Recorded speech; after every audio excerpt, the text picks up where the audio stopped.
مریض کی عیادت کرنے کے آداب۔ مریض کے گھر والوں سے مریض کی اور ان کی صحت کے بارے میں پوچھنا چاہیے، کیونکہ گھر والوں سے سوال کرنا ان کے دلوں کو سکون دیتا ہے۔ مریض کے سر کی طرف بیٹھنا چاہیے، کیونکہ یہ سنت رسول صلی اللہ علیہ وآلہ وسلم ہے۔ اس میں مریض کے لیے راحت ہے اور وہ انسیت محسوس کرتا ہے۔ عیادت کرنے والے کو مریض کے سر پر ہاتھ پھیرنا چاہیے اور دعا کرنی چاہیے یا مریض کے ہاتھ کو پکڑنا چاہیے۔ مریض کا حال چال پوچھنا بھی سنت رسول صلی اللہ علیہ وآلہ وسلم میں سے ہے۔ مریض کے ساتھ بھلائی کے علاوہ کوئی بات نہیں کرنی چاہیے، اللہ تعالیٰ کی حمد و ثنا بیان کرنی چاہیے۔ مریض کو ثواب کی خوشخبری دینا اس کے لیے تکلیف کو برداشت کرنا آسان کر دیتا ہے، اللہ تعالیٰ کی تقدیر پر راضی ہو جاتا ہے اور روحانی طور پر بلند ہو جاتا ہے۔ اس لیے بیماری پر صبر کرنے کے ثواب کا ذکر کرنا چاہیے۔ آپ صلی اللہ علیہ وسلم بیماری میں اللہ تعالیٰ کی حکمت کا تذکرہ کیا کرتے۔ مریض کو دعا دیتے ہوئے اس پر اپنا ہاتھ رکھنا چاہیے، اس سے محبت کا اظہار ہوتا ہے، مریض کے دل کو تسکین ملتی ہے اور اس سے بڑے اثرات مرتب ہوتے ہیں۔ ابن بطال رحمۃ اللہ علیہ فرماتے ہیں، مریض پر ہاتھ رکھنے پر اس سے انسیت کا اظہار ہوتا ہے اور مرض کی شدت میں جب اسے دعا دی جائے تو مریض راحت محسوس کرتا ہے، اور بعض اوقات دعا دینے سے اور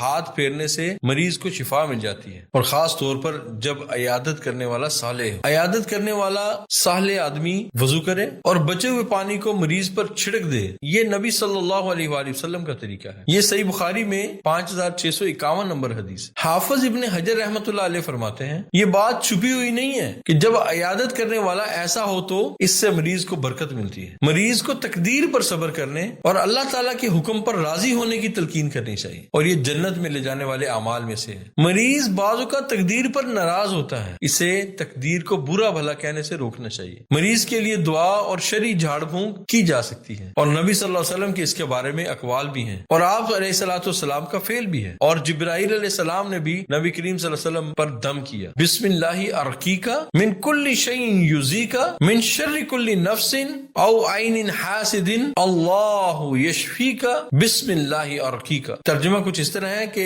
اللہ کے نام سے ہر اس چیز کے شر سے جو آپ کو تکلیف دینے والی ہو، اور ہر نفس یا حسد کرنے والی آنکھ کے شر سے آپ کو دم کرتا ہوں، اللہ تعالیٰ آپ کو شفا دے، میں اللہ کے نام سے آپ کو دم کرتا ہوں۔ مریض پر معوذتین پڑھ کر پھونکنا بھی مستحب ہے، صحیح بخاری حدیث نمبر 5735۔ مریض کو موت کی تمنا سے روکنا چاہیے۔ نبی کریم صلی اللہ علیہ وسلم نے سیدنا عباس رضی اللہ عنہ کی عیادت کی جب وہ بیمار تھے۔ سیدنا عباس رضی اللہ تعالیٰ نے موت کی تمنا کی تو ان سے نبی کریم صلی اللہ علیہ وسلم نے فرمایا، اے چچا موت کی تمنا نہ کرو، پھر اگر آپ نیک ہو اور آپ کو مہلت مل جائے تو نیکیوں کا اور اضافہ ہو جائے گا، اور یہ یقیناً آپ کے لیے بہتر ہوگا، اور اگر آپ گناہ گار ہو تو توبہ کرنے کا موقع مل جائے گا اور یہ بھلائی کا باعث ہوگا، اس لیے موت کی تمنا نہ کرو۔ مسند احمد حدیث نمبر 27411۔ مریض کو شکوہ نہ کرنے کی نصیحت کرنی چاہیے، کیونکہ شکوہ کرنا اللہ تعالیٰ کی ناراضگی کا سبب بنتا ہے۔ مریض کو اللہ تعالیٰ سے حسن ظن رکھنے کی نصیحت کرنی چاہیے۔ انسان کو اللہ تعالیٰ سے ہر وقت حسن ظن رکھنا چاہیے، اور اگر مرض میں موت آ جائے اور حسن ظن کی حالت میں ہی آئے، اور امید کو خوف پر غالب رہنا چاہیے۔ اگر مریض آرام کرنا چاہے یا کلام کرنے میں مشقت محسوس کرے تو اس کے پاس